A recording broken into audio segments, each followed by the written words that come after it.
안녕하십니까. 이번 달 9일부터 10일까지 이틀 동안 서울에서 2024 리에임 고위급 회의가 개최됐는데요.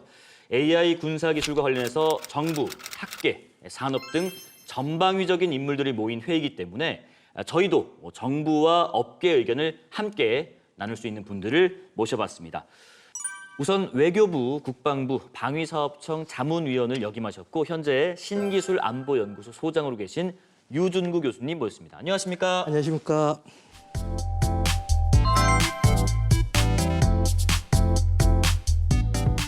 AI 국방 플랫폼 프로젝트에 참여하시면서 AI 연구 개발 총괄을 담당하고 업계에서 AI 기술 개발에 힘쓰고 계신 조규태 수석연구원님 모셨습니다. 안녕하십니까? 네, 안녕하십니까?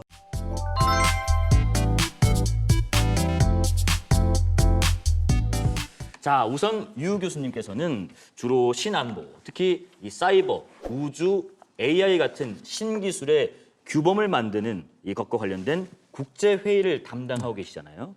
교수님께서는 이 AI 군사기술의 발전에 대해서 어떻게 좀 체감하고 계세요? 네. 최근 각종 미디어를 통해서 AI에 활용되는 그 상황들이 많이 일반인들에게 알려졌고 또 우크라이나 전쟁 통해서 직접적으로 드론이나 아니면 전자정 등 AI 관련된 기술이 많이 이제 알려진 것 같습니다. 네, 저는 주로 아마 연구직에 종사하다 보니까 자료 분석이라든가 데이터 처리에 관련된 데서 주로 실감할 수 있는데요. 저희가 보셔야 될 것은 아마 미국이 제일 많이 활용을 하는데 한 번이 AI를 좀 활용했다. 챗GPT 같은 거를 활용했던 게 아마 미국 성인 남성들 한 17%였었어요. 근데 문제가 저희가 IT 붐이 있었던 90년대 인터넷을 사용하는 전 세계 인구가 2%밖에 안 됐었어요. 그러다 지금 현재 한 70% 육박하죠. 그러니까 아마 이게 AI의 활용도가 아마 향후 어떤 속도로 빠르게 될지는 예측하기가 굉장히 어렵고요. 근데 생각보다 또 빠르게 확산될 수 있을 것 같습니다. 그런 데서 체감을 하시는군요. 조규태 연구원님께서는 아무래도 이게 방산 분야에 있어서 AI 연구 개발을 하시잖아요. 네. 실제로 이 방위 산업 분야에 있어서 인공지능, AI가 많이 결합돼 있나요? 네. 전장에서 인공지능이 무기 체계를 효과적으로 운영하는데 크게 지원을 할 수가 있고요.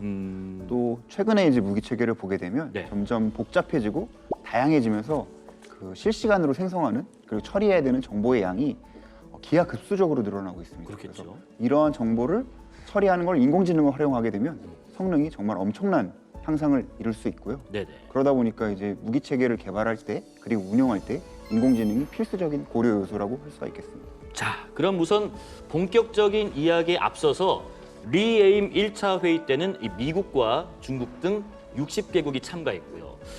올해 2차 회의에서는 약 100개국이 참가할 만큼 엄청난 규모와 또 세계적인 관심을 받은 고위급 회의인데 대체 왜 이 AI의 책임 있는 군사적 이용에 관한 고위급 회의 리에임이 개최된 건지 그 이유를 좀 알고 싶은데요, 교수님. 네, 아마 이제 그 AI 기술이 이제 본격적으로 군사 분야에 적용되면서 모든 그 신기술이라는 것이 아마 이게 확산이 될 경우에는 그에 따른 어떤 불확실성이라든가 보다 긍정적인 방향에서 활용해야 되겠다 이런 문제의식이 같이 따라가는 거죠. 그래서 그런 인식이 있었고 다만 이제 무기 체계 자체에 대한 논의는 한 10여 년 정도 이제 유엔이라든가 통해서 A 살상 무기, 자유살상 무기에 대한 논의는 있었습니다.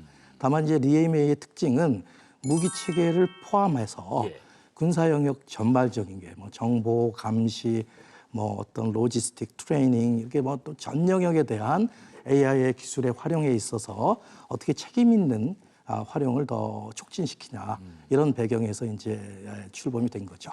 두 가지 중요한 말씀하신 것 같아요. 일단은 무기 체계뿐만 아니라 군사 영역 전 분야에 있어서 중요한 의미를 갖고 또 하나가 이 책임 있는 이용 이 부분이 아닌가 싶은데 차근차근 말씀 나눠보고요. 자, 그렇다면 여기서 또 하나 궁금한 게 있습니다. 전 세계 그 많은 나라 중에 왜 어떻게 우리 정부가 이 리에임 고위급 회의를 주최한 걸까? 불만이 있는 건 아니고요. 궁금합니다. 먼저 이제 한국에서 그 지난해에 올해까지 개최됐다는 의미는 아무래도 이제 국제사회에 주요 국가들이 한국의 이제 글로벌 중추 국가로서의 역량을 인정했다고 볼 수 있겠죠. 아무래도 이 큰 회의를 그렇죠. 전 세계 모든 AI 관련된 정부 민간의 전문가들을 참여하는 그 회의가 한국에서 열릴 수 있게 된 네. 배경이 또 그게 하나 있고요. 또 그 한국의 그 글로벌 중추국가로서의 역량에는 우리의 AI 기술의 잠재력도 평가할 수 있다고 봅니다. 네. 2023 리에임, 그러니까 첫 번째 회의를 네덜란드와 우리나라가 공동으로 주최를 했었고요. 네. 그 이어서 2023년 5월에는 AI 서울 정상회의 그리고 AI 글로벌 포럼을 연속해서 우리나라가 추진을 했습니다. 네네. 네, 그러다 보니까 그 AI 분야와 관련된 국제 논의를 선도하게 되면서 2024 리에임 역시 우리 정부가 주최하게 되었습니다. 네. 자, 그럼 지난해에 이어서 올해도 개최된 2024 리에임. 제가 또 기자면서 앵커인데 성격이 좀 급하단 말이죠. 그래서 어떤 자료를 보면 의심부터 하곤 합니다. 이게 뭐가 다른 거지? 언젠가 본 것 같은데 지난해 봤는데 이런 게 있는데 유 교수님, 지난해 리에임과 올해 리에임 가장 큰 차별점과 특이점이 있다면 뭘까요? 아무래도 논의의 구체성에서 일단 차이가 있겠죠. 네. 아무래도 모든 새로운 이제 이슈에 대한 것들이 국제사회에 논의할 때는 저 원칙적이고 원론적인 논의부터 출발을 하겠죠. 네네. 일단 이에 대해서는 기본적으로 이 책임 있는 군사적 이용에 대해서 국제사회가 뭔가 주의를 환기해서 공통의 어떤 공감대를 형성하는 그런 논의였었다면 네네. 이제 본격적으로 그러면 뭘 해야 되는가? 그러니까 어떤 규범이라든가 가이드라인에 어떤 요소들을 포함시키고 또 향후 어떤 방향으로 논의를 진행돼야 될까? 그러니까 어떤 군사 분야에서의 책임 있는 이용에 대한 기본적 틀을 일종의 청사진을 제시할 수 있다라는 것이 아마 이번 2024 리엠 회의의 가장 큰 차이점이라고 할 수 있겠죠. 지난해 이제 큰 얘기를 했다면 이번엔 조금 더 들어가서 규범에 대한 좀 구체적인 이야기 나올 것 같습니다. 그러다 보니까 저도 기사거리가 좀 나오지 않을까 기대하면서 이번 회의를 좀 지켜봤는데 앞서 서두에서도 잠깐 말씀드렸습니다만은 지난해보다 참가국이 대폭 늘었단 말이죠. 근데 이게 단순히 뭐 숫자만 늘었다기보다 참가자들도 큰 차이가 있을 것 같은데 조 연구원님. 네. 올해는 이제 정부, 기업, 학계 그리고 시민사회까지 AI 군사 분야의 AI의 책임 있는 이용에 대해서 관심이 있는 누구나 참석할 수 있었다는 것이 시민사회까지요? 네. 참석할 수 있었다는 것이 가장 큰 차별점이라고 볼 수가 있고요. 네. 또한 명사와의 대담이라든지 AI 전시회 그리고 청년 부대 행사 등 다양한 행사가 마련되었다는 것이 큰 차별점이라고 볼 수가 있겠습니다. 네, 그러다 보니까 이렇게 고위급 회의라고 이름이 붙여지면 좀 어려울 수 있거든요. 접근도 그렇고. 하지만 이번에는 누구나 참가할 수 있었다는 것이 가장 큰 의의 중에 하나였다 말씀해 주셨습니다.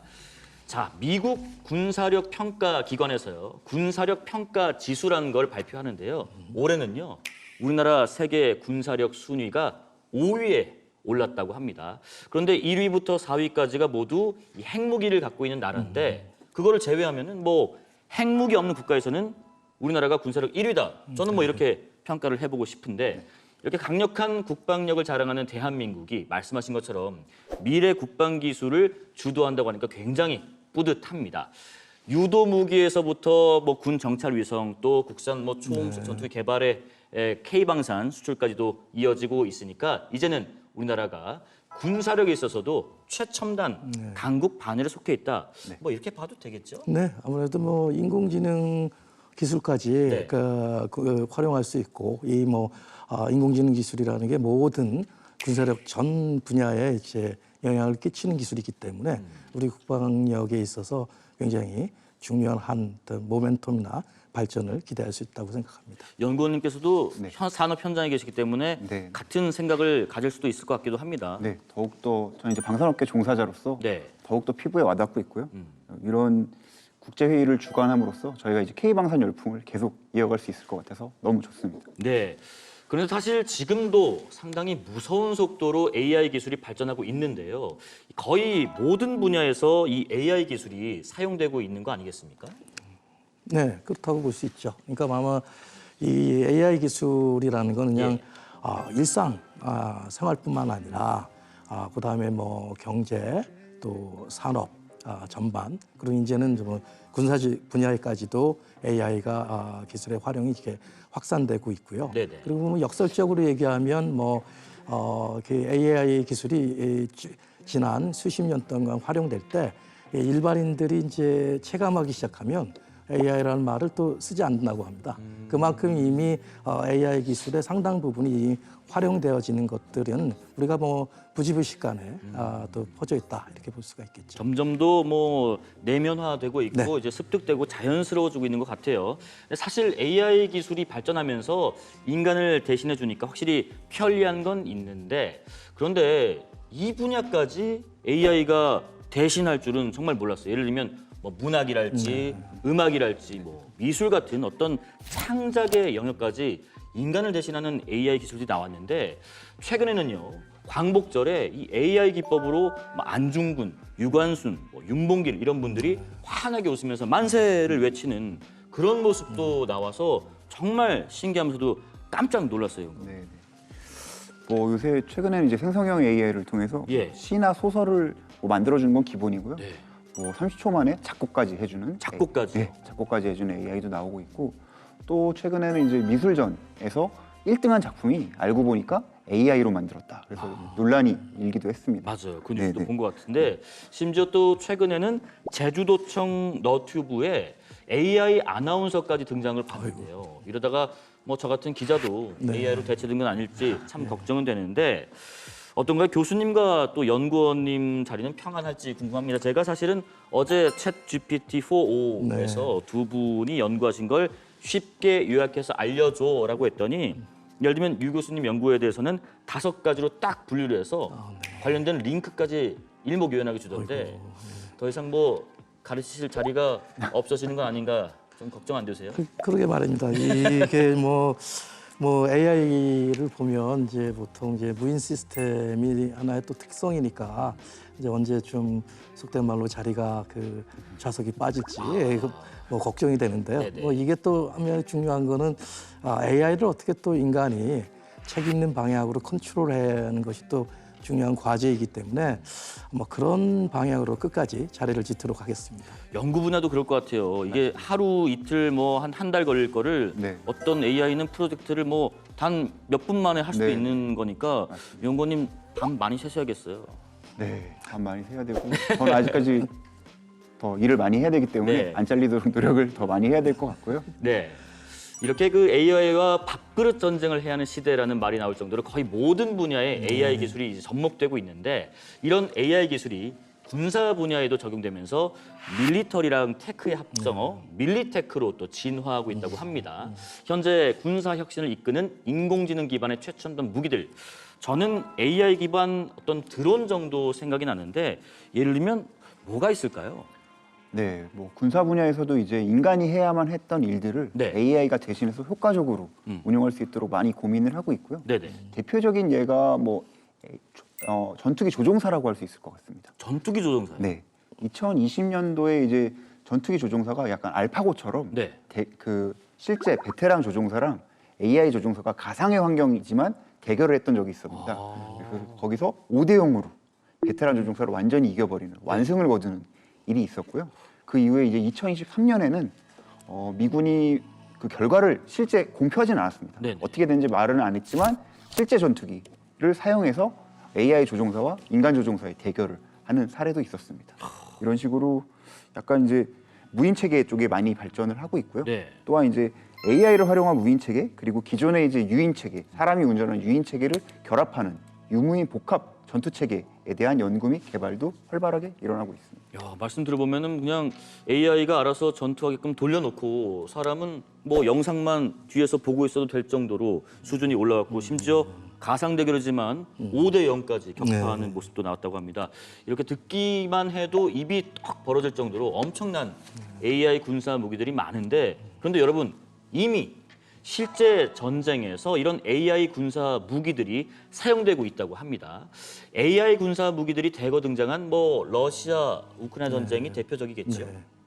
아마 이제 네. 저희가 한번 이제 걸프 전쟁 때 네. 최첨단 특히 전자무기들이 많이 사용됐잖아요. 그걸 우리 목도했고 네네. 이번 이제 우크라이나 전쟁 양상을 보면 뭐 드론 무기도 있지만 뭔가에 굉장히 효율성을 갖은 무기들, 전자전 무기일 수도 있고, 네네. 그다음에 이제 유도 체계의 시스템일 수도 있고, 이런 것들이 기본적으로 AI가 상황을 전체적으로 판단을 해서 그 판단한 자료들을 전송이 돼서 또 기존 무기 체계와 연관되는 것들을 좀 보여주고 있거든요. 네네. 그러니까 이제 뭐 흔히 많이 이제 뭐 그 미디어에서 얘기했던 게임 체인저 얘기 많이 해요. 그렇죠. 근데 게임 체인저라는 게 굉장히 상대적인 개념이거든요. 특정 군사 작전의 목적을 달성한다라는 관점에서 보면 네. 어느 하나의 무기가 게임 체인저였을 수 있지만 AI 기술이라는 것들은 모든 무기에 전반적으로 쓰일 수도 있고 또 한는 국사 작전을 효율적으로 이렇게 운영할 수 있는 데도 쓸 수 있거든요. 네네. 그런 의미에서의 진정한 의미의 게임 체인저는 AI 기술이라고 생각할 수 있죠. 그러게요. 교수님 말씀 들어보면 좀 기억이 납니다. 우리가 군사력 2위 대 22위에서 뭐 물론 전쟁을 우리가 뭐 게임처럼 바라보면 안 되겠지만 당연히 러시아가 뭐 우세하지 않기는 했지만은 이 서방 국가 또 미국의 어떤 기술력의 지원을 받은 우크라이나가 지금까지 전쟁을 이어오고 있는 양상을 보면 상당히 AI 군사 무기가 굉장히 의미를 갖는다 볼 수 있겠는데 연구원님 그러면 실제로 러시아 우크라이나 전쟁에 쓰인 AI 군사 무기들은 뭐가 있을지 궁금합니다. 네, 말씀하신 대로 이제 러시아 우크라이나 전쟁이 네. 첫 번째 AI 전쟁이자 드론 전쟁이라고 불릴 정도로 무인 체계의 다양한 드론이 사용이 되고 있습니다. 드론이요. 네, 특히 이제 적의 전장을 정찰하기 위한 드론부터 어떤 수류탄을 장갑차나 탱크 위에서 떨어뜨리는 약간 그런 드론, 그리고 거대한 구축함을 공격해서 침몰시킬 수 있는 소형 드론, 소형 자폭 드론이죠. 예. 그런 드론까지 활용이 되고 있었습니다.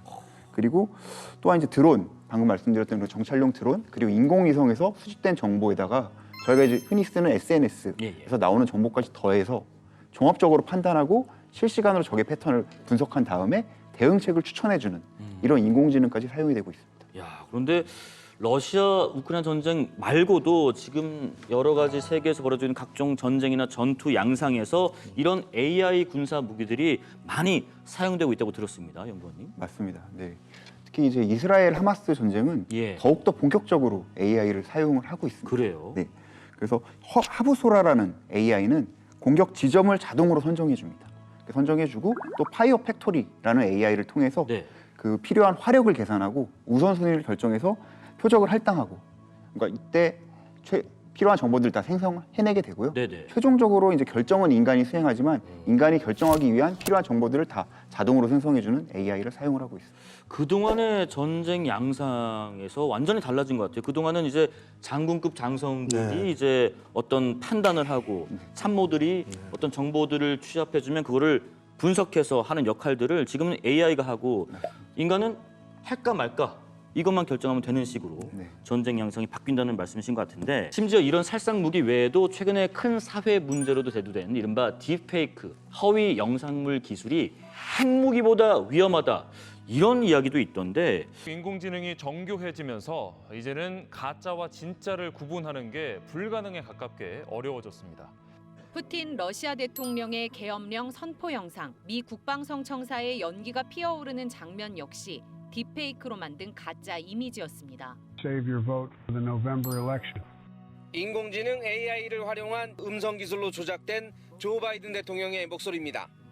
이게 교수님 일리가 있는 얘기일까요? 네, 그렇죠. 이게 사실은 뭐 이렇게 불행한 일이기도 하지만 네. 직접 어떤 그 무력 충돌이 일어나는 그렇지 않고 우리가 뭐 평소에 일상생활에서 평시에 우리가 생각을 한다면 일상생활에 사람들이 가장 큰 위협을 느낀다든가 이런 또 고통을 받거나 이런 부분들은 예를 들어 뭐 개인의 권리가 침해된다든가 이런 것들이 대부분의 가짜 뉴스나 네. 허위 정보에서 비롯되고요. 또 한 가지 어떤 정치 체제의 안정성 이런 것을 또 해치는 그런 부분에서의 이제 신기술이 좀 악용되는 부분이 있지 않겠습니까? 네네. 이런 부분들이 결국은 이런 전체적인 측면에서 이런 것들이 사실은 더 좀 가시적이고 직접적인 또 위협이라고 할 수가 있겠죠. 뭐 요즘에는 심리전을 먼저 펼치고 또 여론전, 뭐 인지전, 회색지대에서의 전쟁을 먼저 하고 나서 물리적인 타격을 가하는 수단으로 이어진다고 하던데 최근에 또 뭐 유력 국가의 지도자가 갑자기 뭐 도망가는 그런 딥페이크 영상을 본 적도 있고요. 또 최근 미 대선 유세 과정에서 총격 피습을 당했던 트럼프 후보 그 영상 보면서도 저게 진짜야 아니야 이런 얘기도 많이 나올 정도로 정말 딥페이크 기술이 만연해 있는데 이 딥페이크 기술이 AI 군사 기술에까지 쓰인다고 하니까 이건 정말 많은 사람들이 잘 모르는 놀라운 사실이었던 것 같습니다. AI는 현대 군사 기술에서 때려야 뗄 수 없을 정도로 중요하게 자리 잡고 있는데 세계 각국 정부에서도 AI 기술을 이용한 군사 무기가 꼭 필요하고 또 기묘하고 당연히 이점이 있으니까 개발을 하는 것 같은데요. 교수님, AI 기술을 이용한 군사 무기의 장점부터 우선 좀 들어볼게요. 먼저 가장 큰 장점이라고 할 수 있는 거는 네. 효율성이겠죠. 효율성. 예, 그리고 뭐 적은 자원들 그리고 또 한 가지를 통해서 보다 정확한 군사 작전을 펼칠 수 있다라는 시행착오를 줄이고요. 그렇죠. 네. 예, 그런 거는 아마 예를 들어 우리가 한번 생각을 하면 이제 그 비행기를 통해서 비행사를 이렇게 한 명을 트레이닝하기에 네. 막대한 또 자원과 시간이 걸리잖아요. 그렇죠. 그게 막 무인 시스템을 간다면 얼마나 효율적으로 저 운영할 수 있겠습니까? 그런 면에서는 분명한 혜택이 존재하고 있고요. 네. 그리고 그것이 어떤 전쟁의 폐해를 줄이는데도 이제 AI가 좀 잘된 이렇게 좀 긍정적인 방향으로 사용이 되면 전쟁의 폐해도 줄이는데도 또 일조할 수 있는 장점이 있죠. 네, 교수님께서는 주로 효율성 측면을 말씀해 주셨는데 연구원님은 어떤 생각하고 계세요?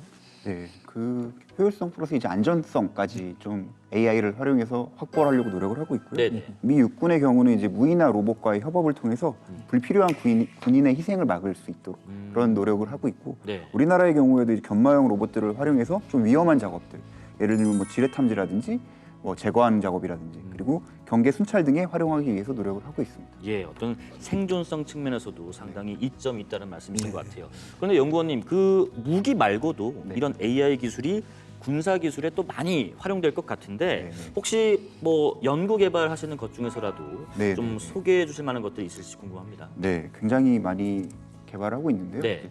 보안상 말씀드릴 수 있는 한번 그렇겠죠. 말씀을 드리면 네네. 네, 무기체계에 직접 탑재되지는 않지만 어떤 무기체계 전반의 신뢰성을 향상시키기 위한 기술들도 많이 개발을 하고 있습니다. 네. 뭐 예를 들면 이제 무기체계가 고장나는 걸 사전에 방지하기 위한 어떤 군수 지원 플랫폼, AI 기반의 군수 지원 플랫폼을 개발을 추진하고 있고요. 또 하나는 이제 무기체계에도 소프트웨어가 많이 들어갑니다. 이런 AI도 소프트웨어지 않습니까? 네. 그래서 무기체계에 들어가는 소프트웨어의 신뢰성을 향상시키기 위해서 많은 시험이 필요합니다. 사전에 결함을 없애기 위한 네. 시험이 필요한데 이러한 시험을 AI를 써서 자동화해서 정말 많은 시험, 사람이 할 수 없는 정도의 많은 시험을 사전에 할 수 있도록 해서 무기체계 소프트웨어의 신뢰성을 확보시키는, 네. 향상시키는 이런 연구도 진행을 하고 있습니다. 효율성, 뭐 생존성, 또 신뢰성 측면에서 상당한 이점을 보이고 있고 장점을 갖고 있지만 장점이 있으면 또 단점도 있겠죠. 교수님, AI 군사 무기의 위험성 어떤 측면에서 좀 고려해 볼 수 있을까요? 먼저 이제 좀 근본적인 윤리적이나 철학적인 관점에서 보면 네네. 어떻게 이제 인간의 생명을 기계 결정에 맡길 수 있는가라는 좀 근본적인 윤리적 문제가 있고요. 그렇겠네요. 근데 두 번째로는 이제 사람이 만약에 실수를 해서 뭔가 이제 그 인명이 상상된 경우는 네. 그 어떤 식의 이제 책임을 이제 지우는 그 절차들이 있어요. 책임 소재를 찾을 수가 있죠. 그렇죠. 네. 그런데 이제 AI가 만약에 AI도 기계지만 오차가 나올 수 있잖아요. 그렇죠. 그럼 어떻게 그거를 또 책임 소재를 따져야 되느냐 이런 또 책임성의 문제가 있고요. 마지막으로는 AI도 실수를 할 수가 있거든요. 인간보다 더 정확한 판단과 군사 작전을 수행할 수 있지만 그 만에 하나 뭔가 이제 오류가 발생했을 때 네. 그것을 이제 설명을 해줘야 되거든요. 그래서 아마 이제 전차 AI 기술들 또 리에임 회의에서도 AI가 뭔가 한계나 오류를 나타냈을 때 그걸 어떤 식으로 보완을 하고 이게 왜 뭐가 잘못돼서 이러한 그 문제가 발생했는지를 설명해야 되는 그런 것들을 좀 더 기술적 또는 이제 규범적 그 그 가이드라인이나 설정이나 아니면 그런 걸 통해서 이렇게 보완하려고 하고 있죠. 예, 네. 그런 실수, 오류 또 생각해 보니까 과거에 경험이 있는 것 같습니다. 알파고와 이세돌 프로가 네. 바둑을 뒀을 때 왜 저기다 뒀지 하는 의문이 많은데 네. 그것을 우리 언론에서 그냥 신의 한 수를 뒀기 때문에 네. AI가 오류를 일으켰다 이렇게 하고 넘어갔었는데 상당히 그런 실수, 오류 과연 왜 나올 수 있는 것인가 하는 분석도 필요해 보입니다. 연구원님, 근데 실제로 이렇게 AI의 문제점을 보여준 사례 혹시 한번 몇 가지 들어봐 줄 수 있으실까요? 네. 그 많이 알려진 사례 중에 이제 2016년에 네. 마이크로소프트에서 만든 채팅봇 테이라는 채팅봇이 있었습니다. 네. 그러니까 사람이 이제 질문을 하면 대답을 해주고 약간 이런 식으로 되게 야심차게 만들었던 채팅봇이었는데 네네. 이 테이라는 채팅봇이 그 데이터를 잘못 학습한 대표적인 사례로 많이 쓰이고 있습니다. 어떤 거냐면 이제 서비스 시작하자마자 네. 인종차별 그리고 성차별적인 발언들을 사람들이 막 학습을 시킨 겁니다. 거기다. 그랬더니 그런 발언을 서슴없이 나중에 내뱉게 되는 거죠. 네네. 그러다 보니까 16시간 만에 시작한 지 16시간 만에 서비스를 종료해버리는 그런 사례가 있었고요. 예. 또 다른 사례로는 이제 2020년에 대만에서 어떤 고속으로 주행하던 예. 자율주행 차량이 그 전복된 대형 트럭이 있었습니다. 아. 트럭이 그러니까 서 있는 게 아니고 누워 있었던 거죠. 영상으로 본 것 같아요. 네네. 그러다 보니까 그 누워 있는 트럭을 하늘로 인식해버리고 그냥 가서 그대로 들이받는 이런 사고가 있었습니다. 네, 그러니까 뭐를 데이터를 받아서 딥러닝을 학습하느냐에 따라서 맞습니다. 잘못된 방향으로 갈 수도 있고 네. 또 인식의 오류로 이런 사고가 날 수도 있는 사례를 좀 말씀해 주셨는데 이렇게 AI 기술의 문제점이 식별되고 또 크고 작은 피해도 이미 입고 있는데 이거를 계속 둬도 될까? 뭐 이런 생각도 듭니다. 그렇다고 저희도 이제 AI를 개발하고 있는 네. 군사 분야에서 AI를 개발하고 있는 사람 입장에서도 봤을 때는 그렇다고 이제 점점 발전하고 있는 AI 기술이 위험성이 있다고 해서 멈출 수는 없다고 생각을 하고요. 네, 일례로 이제 저희가 많이 쓰고 있는 현재 이제 뗄 수 없는 인터넷 네네. 그 사례를 좀 생각해 보면 이해가 쉬울 것 같은데요. 인터넷 같은 경우도 이제 사용자의 악의적인 사용을 의도를 가진 악의적인 사용자라든지 이런 관련된 문제점이 많이 있을 수가 있습니다. 그렇죠. 하지만 이런 문제점보다는 혜택이 더 크기 때문에 인터넷을 쓰고 있는 거고요. 이런 문제점들은 제도나 기술적으로 이제 보완하려고 노력하고 있지 않습니까? 네네. 인공지능도 마찬가지로 어떤 기술적인 보완이라든지 제도적인 보완을 통해서 혜택을 더 키워나가는 방향으로 해야 된다고 생각을 합니다. 예.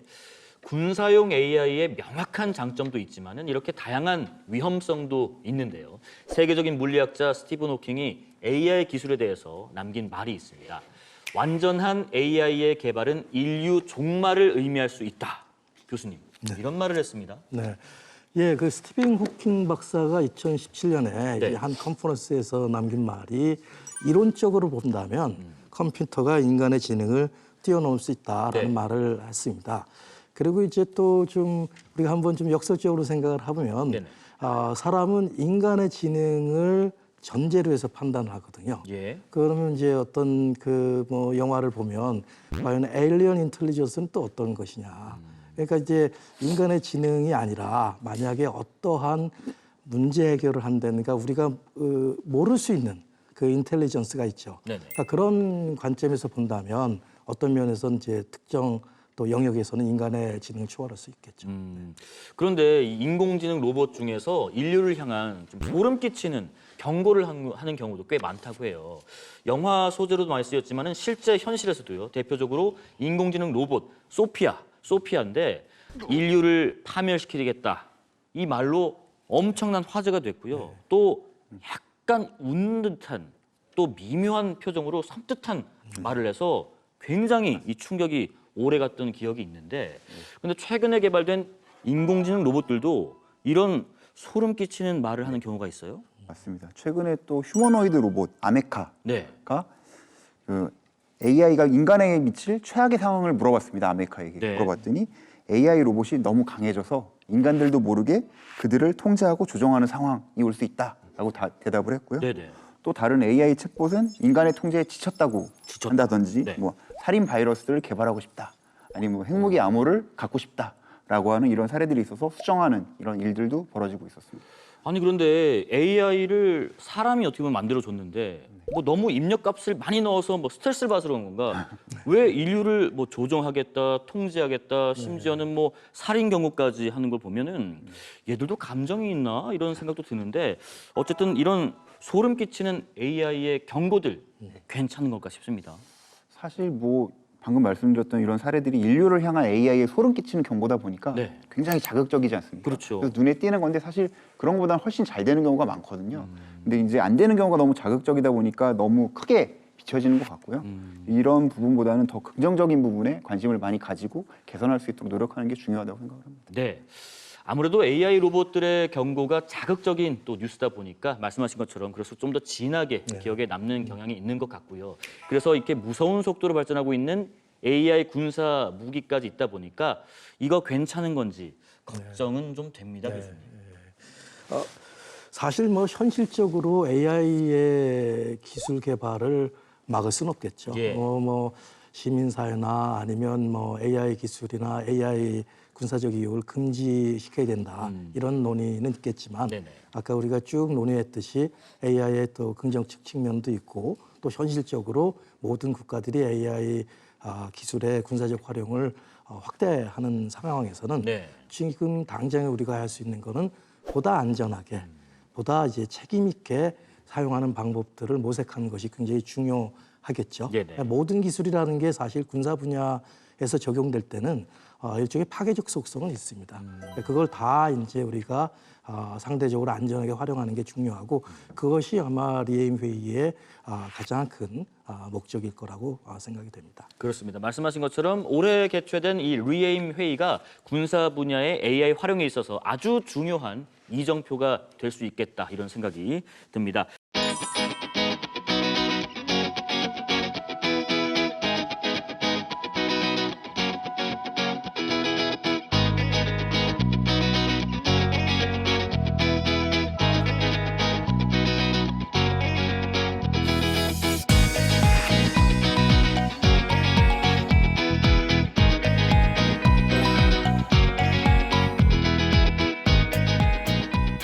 이 회의에서 주요 안건으로 다룬 의제가 있는데요. 정부 측 입장, 또 산업계 측 입장에서 어떤 의견을 갖고 계신지 말씀을 나눠볼까 합니다. 가장 첫 번째 주요 의제가 AI의 국제 평화와 안보에 대한 함의였는데요. 먼저 정부 측 입장에서 어떤 의견이 있을까요? 아마 정부 측 입장에서는 예. 이제 국가라는 것을 전제로 해야 되니까 이 AI 기술을 이용하고 활용하는 다양한 행자들 있지 않습니까? 여기에 어떤 이해관계를 조정하는 부분들이 있고 그러니까 AI를 개발하는 입장에서는 AI의 어떤 규제나 규범보다는 개발을 더 촉진할 수 있는 부분들이 있겠고 네. 또 산업 입장에서는 산업적 활용을 또 강조할 수 있지 않습니까? 그러니까 그런 것들을 좀 총합적으로 기술 혁신을 도모하면서도 위험성을 최소화할 수 있는 네. 일종의 뭐 정부 간 어떤 규범적인 틀이나 또 가이드라인 또 향후 어떤 방법을 통해서 다양한 이해관계자가 국제사회의 논의에서의 어떤 긍정적인 결과물을 도출할 수 있을까 네. 이런 거를 조정하는 게 아무래도 정부의 중요한 입장 또 방향이라고 볼 수 있겠죠. 예, 뭐 대립각을 세우진 않겠습니다만 정부 측 입장과 사뭇 다르게 산업계 입장은 좀 다를 수도 있을 것 같아요. 예를 들면 뭐 산업의 위축을 우려할 수 있을 것 같기도 하고요. 어떤 의견이 있을지 궁금합니다. 네, 저희도 전반적으로는 당연히 동의를 하고요. 네, AI를 군사적으로 이용함에 있어서 생길 수 있는 잠재적인 위험을 없애기 위한 검증은 반드시 필요한 과정이라고 생각을 합니다. 그렇겠죠. 즉 AI를 탑재한 무기 체계를 책임감 있게 사용하기 위해서 규제 그리고 그렇게 하기 위한 규제에 대한 논의 그리고 검토는 반드시 필요합니다. 다만 이런 부분이 네. AI 기술의 혁신을 방해하면 안 된다고 보고요. AI 기술을 특성상 또 활용 목적에 따라서 혜택과 위험의 양면성을 가지고 있습니다. 네네. 그러다 보니까 기술 활용 목적에 대해서는 검토를 철저히 하되 기술 발전을 위축시키지 않는 방향으로 나아가야 된다고 생각을 합니다. 상당히 좀 어려운 과제이기 때문에 이번 리에임 회의가 더욱더 중요한 의미를 가졌던 것 같습니다. 자, 2024 리에임의 두 번째 주요 의제는요. 군사 분야 AI의 책임 있는 이용에 관한 구체적인 이행 방안이었는데요. 교수님, 구체적인 이행 방안, 네. 이 의제에 대해서 정부 측에서는 또 어떤 의견과 입장을 갖고 있을까요? 보통 이런 어떤 안보에 관련된 부분에 네. 그 이행 방향을 우리가 도출할 때는 네네. 먼저 위험과 위협이 뭔가 이거를 좀 확인해 두고 예. 그것이 이제 국제적인 레벨에서 그거에 대한 공감대가 있어야 되겠죠.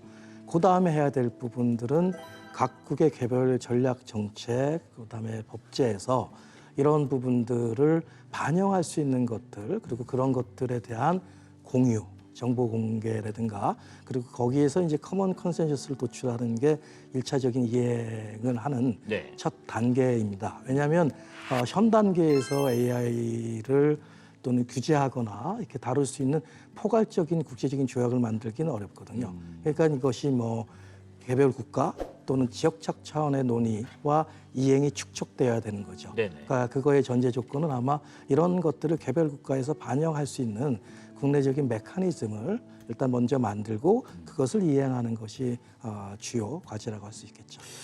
그 산업계 입장에서는요, 이런 구체적인 이행 방안, 정부 측 입장에 대해서 들어보면은 어떤 포괄적인 아젠다가 아니라 좀 더 명확하게 짚어주면 좋겠다, 그런 부분도 필요하실 것 같은데 어떠세요? 네, 정확하게 그렇게 생각을 하고 있고요. 네. 저희 산업계 입장에서 이제 규정도 중요하지만 예. 더욱더 명확한 어떤 기준이나 도구를 제공하는 것이 실질적인 도움이 된다고 생각을 하고요. 예를 들면 뭐 미국의 경우에는 뭐 이제 신뢰성 있는 AI를 개발하기 위한 네. RAI 툴킷이라든지 아니면 AI의 그 위험 관리 프레임워크 이런 것들을 개발관에 제공을 하고 있습니다. 그런 걸 통해서 개발자들이 개발관에 어떤 점을 염두에 두고 AI를 개발해야 되는지 어떻게 보면 하나의 매뉴얼이 있는 맞습니다. 것 같은 네, 거네요. 그런 매뉴얼이나 체크리스트를 제공하는 것이죠. 그런 거에 통해서 개발자가 이런 부분을 내가 놓쳤구나라고 알 수 있는 그런 이정표를 약간 제공을 하고 있거든요. 그래서 네.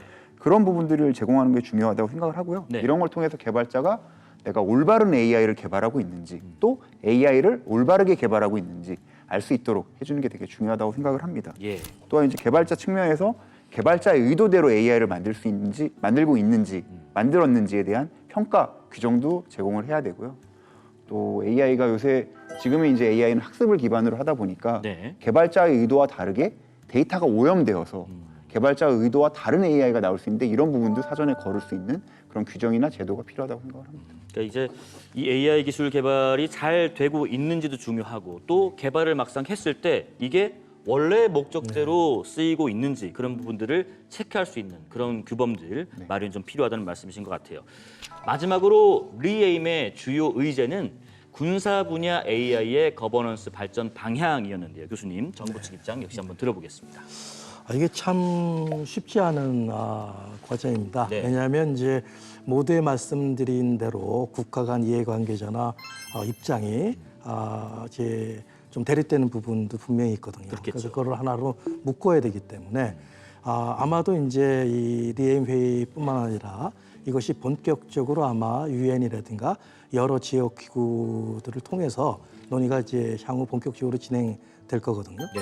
그러려면 이제 거버넌스 발전 과정이라는 것은 아마 거버넌스를 구성하는 여러 요소들이 있습니다. 하나는 어떻게 적절한 협의체에서 논의할 거냐, 또 이슈들은 어떤 거를 다룰 것이냐, 그리고 어떠한 행위자들을 또 참여시켜서 형식적인 대화가 아니라 실질적인 뭔가 결과물을 도출할 것이냐. 그리고 마지막으로 이제 규범이라든가 어떤 스탠다드 기준을 만들어낼 것이냐라는 거죠.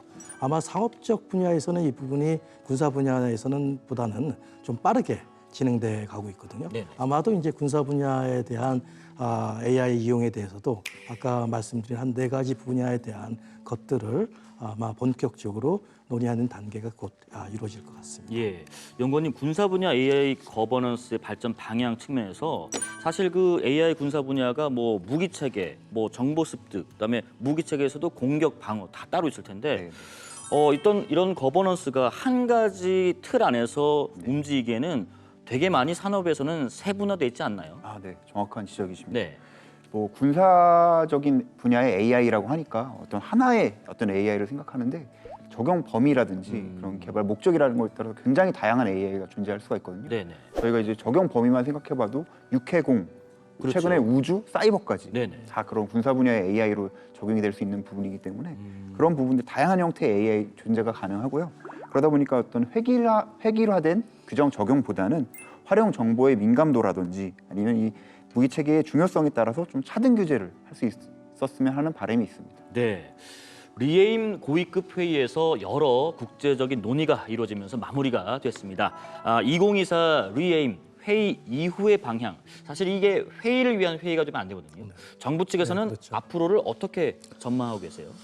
먼저 이제 이 리엠 회의 이후에 예. 아마 이것이 어떠한 청사진을 제시했다면 말 그대로 청사진의 또 내용은 굉장히 또 청사진 안에 구체적인 그 사물들이나 네. 그림들이 있지 않겠습니까? 그렇죠. 이거를 더 구체화된 논의가 아마 본격적으로 전개될 거거든요. 그리고 그렇게 논의하는 것이 뭐 지역기구가 됐건 유엔이 됐건 아니면 일부 소다자 협의체가 됐건 아주 본격화가 돼요. 그러니까 그거에 대해서 우리가 이제 준비를 해야 되겠죠. 네. 저희 정부 입장에서는 특히 그럴 거라고 생각이 되고 그다음에 또 이 국제적인 논의를 어떻게 국내적인 논의와 연결시켜야 되느냐 네. 이게 또 굉장히 중요한 과제일 것 같습니다. 국제사회에서 어떤 좋은 논의가 이상적인 논의가 있다고 해서 이게 국내 논의하고 이렇게 좀 연결이 안 되면 또 이게 이행 차원에서는 또 무의미할 수 있지 않습니까? 그러니까 두 가지가 아마 중요한 과제일 거라고 생각합니다. 예. 연구원님 그 산업계 측에서는 향후 어떻게 전망할 수 있을까요? 네. 이런 인공지능은 어떤 파괴적인 부분만을 강조한 뭐 일부 생화학 무기와는 다르게 네네. 활용 방식에 따라서는 불필요한 피해를 최소화할 수 있는 뭐 이른바 착한 전쟁을 이끌 수도 있다고 생각을 합니다. 착한 전쟁. 네. 예, 예. 그래서 이러한 관점에서 봤을 때 이번 2024 리에임이 군사적 AI에 대한 불안을 줄이고 긍정적인 방향으로 나아갈 수 있는 중요한 이정표가 될 것이라고 생각을 합니다. 네. 오늘 2024 리에임을 기념해서 다양한 이야기를 나눠봤습니다. 두 분 오늘 어떠셨는지 말씀 좀 들어볼게요, 교수님. 예, 뭐 아주 유익한 그 논의를 한 것 같고요. 네네. 또 새삼 또 느끼는 것은 이 AI 기술이라는 것이 굉장히 융합적이고 그다음에 이제 모든 부분을 망라하기 때문에 범부처적으로 그다음 또 민간이 협력해서 이행을 할 수밖에 없다 이런 것들을 한번 새삼 느꼈습니다. 예. 연구원님 말씀 좀 들어볼게요. 네, 뭐 저희 이제 한국이 주축이 되어서 주최한 리에임 고위급 회의의 의미에 대해서 한 번 더 뜻깊게 생각해 볼 수 있어서 너무 뿌듯하고 중요한 시간이었던 것 같습니다. 네. 두 분 오늘 귀한 시간 내주셔서 감사드리고요. 앞으로도 K국방이 미래 국방 기술을 잘 이끌고 나가길 바라면서 오늘 시간 마치겠습니다. 고생하셨습니다. 고맙습니다. 감사합니다.